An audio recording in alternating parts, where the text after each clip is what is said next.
Hello दोस्तों, नमस्कार। स्वागत है आप सभी का शुभकामना एजुकेशन में। दोस्तों, आज यहाँ पे देखेंगे उन प्रश्नों को जो कि आपके एग्जाम में पूछे गए हैं। इन प्रश्नों को एक बार रिवीजन कर लीजिए, क्योंकि ये प्रश्न बार बार रिपीट किए गए हैं। यहाँ से प्रश्न पूछे जा सकते हैं, इस उद्देश्य से इन प्रश्नों को लाया गया है, जिससे कि कोई भी प्रश्न पूछा जाए कहीं से भी तो आप लोग आराम से कर जाओ। ठीक है। और देखिए, ये 2015 के प्रश्न है, पूरे 60 प्रश्न हैं। ठीक है। और 2013 से लेकर 14 तक के प्रश्न आपको कल दिए गए थे, 50 पूरे प्रश्न थे, उनको देख लीजिएगा। उसमें पार्ट 2 अभी बाकी है, 50 प्रश्न और बाकी है। अगर आप लोग कहते हो तो दे दिया जाएगा, अगर नहीं कहते हो तो नहीं दिया जाएगा। ठीक है। अगर आपको लगता है कि हाँ देना चाहिए तो दिया जाएगा, बता दीजिएगा कमेंट करके। और मैंने 2015 का पहले इसलिए लाया क्योंकि यहाँ के प्रश्न काफ़ी अच्छे लेवल के हैं। ठीक है। अभी पूछे भी गए हैं हाल ही में, तो इसको ज़रूरी है मतलब देना, तो इसीलिए इसको लाया गया है। तो इनको पहले देख लीजिए, और अगर आप लोग कमेंट करते हैं तो उन प्रश्नों को भी करा दिया जाएगा। ठीक है। वो भी काफ़ी इंपॉर्टेंट है, बट टाइम कम है तो पहले इनको लाया गया है। चलिए देखते हैं। अंतर्मुखी, बहिमुखी था उभयमुखी व्यक्तित्व का वर्गीकरण किसने किया था? तो युंग ने किया था। यहाँ पे राइट आंसर लगा है, जिससे कि आपका टाइम ज़्यादा ना लगे। ठीक है।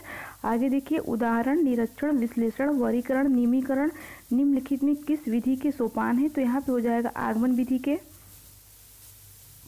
अवधान के आंतरिक अथवा व्यक्तिनिष्ठ निर्धारक हैं रुचि, लक्ष्य, अभिवृत्ति। ठीक है। आगे देखिए, बाल मनोविज्ञान का क्षेत्र है गर्भावस्था से किशोरावस्था की विशेषताओं का अध्ययन। नेक्स्ट आइए, वह अवस्था जो कि माता के 21 गुणसूत्र जोड़े के अलग न होने के कारण होती है कहलाती है डाउन सिंड्रोम। कोहलबर्ग के अनुसार किस अवस्था में नैतिकता का बाह्य कारकों द्वारा निर्धारित होती है? नैतिकता बाह्य कारकों द्वारा निर्धारित होती है पूर्व पारंपरिक अवस्था। नेक्स्ट देखिए, कौन एक सही क्रम है? अंडाणु, शुक्राणु, युग्मज और प्लास्टोनिस्ट। आगे देखिए, मोस्ट इंपॉर्टेंट, कई बार पूछा गया, हर बार रिपीट कर दिया जाता है ये प्रश्न। SOR किसके द्वारा प्रस्तावित किया गया है? तो वाटसन के द्वारा। और सिर्फ SR किसके द्वारा प्रस्तावित किया गया है? कमेंट करके बताइएगा। ठीक है। ये तो SOR है। ठीक है। आपको बताना है SR का सिद्धांत किसका है। आगे देखिए, वह मापनी जिसमें अंतराल मापनी के समस्त गुणों के साथ परम शून्य भी हो सकता है, कौन सा है? अनुपात मापनी, मोस्ट इंपॉर्टेंट।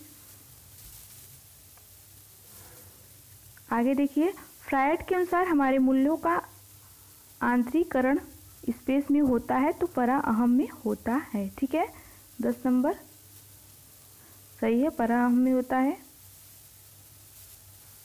व्यवहारवादी ने कहा, मुझे नवजात शिशु दे दो, मैं उसे डॉक्टर, वकील, चोर या चाहे जो भी बना सकता हूँ। ये किसने कहा था? वाटसन ने कहा था। ध्यान आकर्षित होने में उद्दीपन की तीव्रता की मुख्य भूमिका होती है। मोस्ट इंपॉर्टेंट, ध्यान आकर्षित होने में किसकी मुख्य भूमिका होती है? उद्दीपन की तीव्रता की। ठीक है। प्रेरणा छात्रों में रुचि उत्पन्न करने की कला है। नेक्स्ट देखिए, ये किसने कहा था? प्रेरणा छात्रों में रुचि उत्पन्न करने की कला है, तो ये थॉमसन महोदय ने कहा था, याद रखिएगा। ठीक है। प्रेरणा छात्रों में रुचि उत्पन्न करने की कला है, ये कहा था थॉमसन ने। फ्रायड के अनुसार विस्मरण वह प्रवृत्ति है जिसके द्वारा दुखद अनुभवों को स्मृति से अलग कर दिया जाता है। ठीक है। फ्रायड की परिभाषा है ये। अगला देखिए, यह आवश्यक नहीं है कि उच्च बुद्धि वाले बच्चे सृजनशीलता में भी उच्च होंगे, यह आवश्यक नहीं है। ठीक है। ध्यान को केंद्रित करने की आंतरिक दशा रुचि कहलाती है। एक परिस्थिति में अर्जित ज्ञान का दूसरी परिस्थिति में उपयोग कहलाता है सीखने में स्थानांतरण। ठीक है। आगे देखिए, अनुभव द्वारा व्यवहार में परिवर्तन कहलाता है सीखना कहलाता है। सांख्यिकी में वह रेखाचित्र जिसमें आवृत्तियों को स्तंभों द्वारा प्रदर्शित किया जाता है कहलाता है स्तंभाकृति कहलाता है। ये भी याद रखिएगा, पूछा जाता है कई बार। सांख्यिकी में वह रेखाचित्र जिसमें आवृत्तियों को स्तंभों द्वारा प्रदर्शित किया जाता है क्या कहलाता है? स्तंभाकृति कहलाता है। ठीक है। कल आप लोगों ने बोला था 29 का राइट आंसर एविंग हॉर्स होगा। ठीक है। बट उसमें आपका जो मैंने बताया था वही दिया हुआ है, बट राइट आंसर एविंग हॉर्स ही होना चाहिए आई थिंक, क्योंकि मैंने भी कहीं पढ़ा है। ठीक है। तो उसको आप लोग देख लीजिए अगर मिलता है। मैंने काफ़ी कोशिश की ढूंढने की, तो मिला नहीं बुक में, बट एविंग हॉर्स ही होना चाहिए। ठीक है। Right answer. विकास की किस अवस्था में बुद्धि का अधिकतम विकास होता है? किशोरावस्था। शिशु का अधिकांश व्यवहार आधारित होता है मूल प्रवृत्ति पर।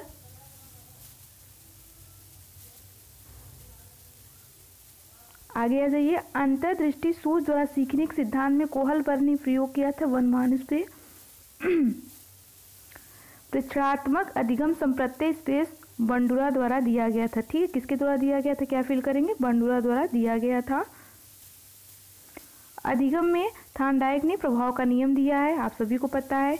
किस विधि का उपयोग स्मृति के मापन के लिए नहीं किया जाता है, तो तार्किक विधि का उपयोग स्मृति के मापन के लिए नहीं किया जाता है। ठीक है, अगला देखिए, प्रासंगिक अंतर्बोध परीक्षण का विकास किसके द्वारा किया गया था, मरे द्वारा किया गया था। मनोविज्ञान का शिक्षा के क्षेत्र में सबसे बड़ा योगदान है बाल केंद्रित शिक्षा। कौन सा वृद्धि और विकास के सिद्धांतों से संबंधित नहीं है, वर्गीकरण का सिद्धांत। कक्षा शिक्षण में पाठ प्रस्तावना सोपान सीखने के किस नियम पर आधारित है, तत्परता के नियम पे। कक्षा शिक्षण में पाठ प्रस्तावना सोपान सीखने के किस नियम पर आधारित है, तो आपके तत्परता का नियम होगा। संप्रत्य निर्माण का प्रथम सोपान है, मोस्ट इंपॉर्टेंट, याद रखिएगा, ये सब प्रश्न पूछे जा सकते हैं। ठीक है, जब हम लोग को याद नहीं आता वहाँ पे तो प्रत्यक्षीकरण होगा।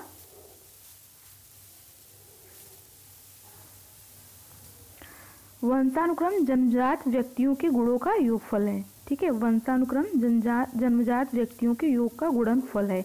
आगे देखिए, मनोविज्ञान के अनुसार निम्नलिखित में किस विधि द्वारा मूल प्रवृत्तियों में परिवर्तन लाया जाता है, तो मार्गांतरीकरण द्वारा। प्रत्ययों का बनते रहना संचयी प्रक्रिया है। ठीक है, नेक्स्ट देखिए, कौन सा भूलने का कारण नहीं है, शिक्षक की योग्यता जो है भूलने का कारण नहीं है।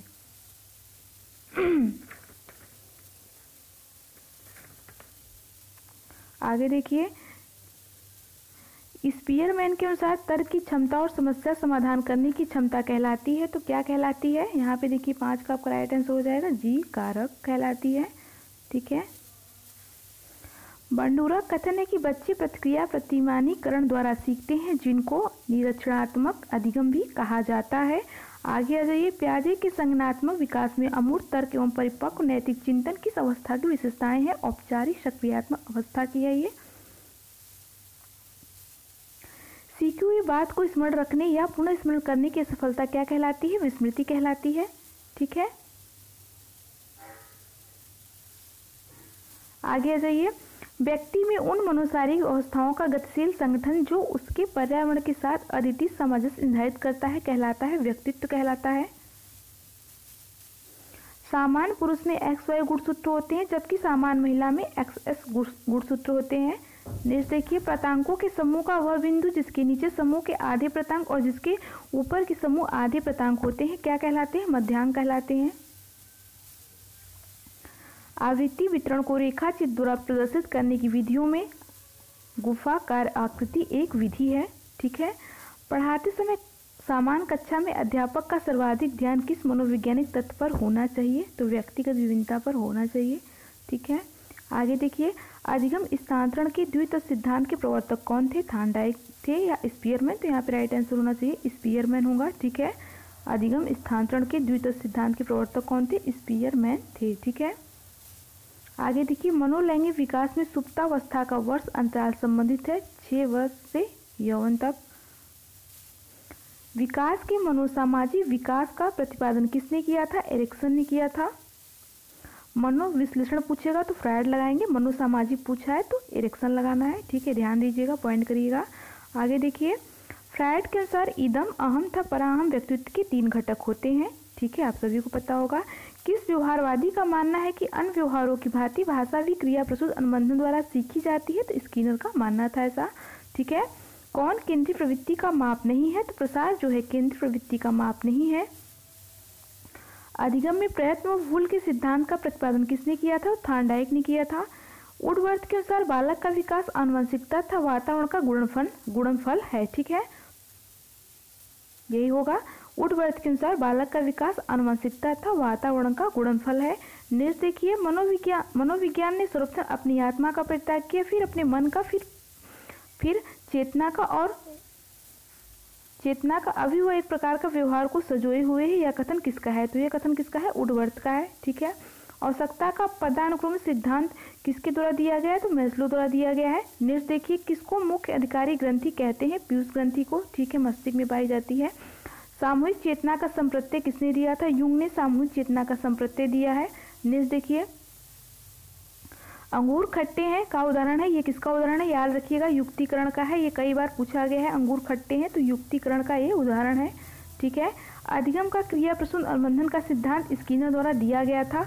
औसत बुद्धि वाले बालकों की बुद्धि लब्धि 90 से 109 होती है, 90 से 110 या 9 होती है, ऐसे ही होती है, ठीक है। मापन के स्तरों में सबसे अच्छा कौन है, अंतराल मापन सबसे अच्छा होगा, ठीक है, अंतराल मापन सबसे अच्छा होगा। आगे देखिए, किसी किसी बुक में नामिक दिया है बट राइट होगा अंतराल ही।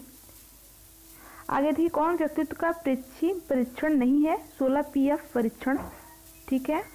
तो यहाँ पे आपके देखिए इतने 60 प्रश्न पूरे कंप्लीट होते हैं, इनको देख लीजिएगा। अगर आपको 2011 से लेकर 14 तक के प्रश्न चाहिए तो कमेंट कर दीजिएगा, दे दिया जाएगा, ठीक है। तो चलिए आज की क्लास यहीं पे समाप्त होती है। अभी 2017 का ही बचा हुआ है, वो भी आपको दे दिया जाएगा।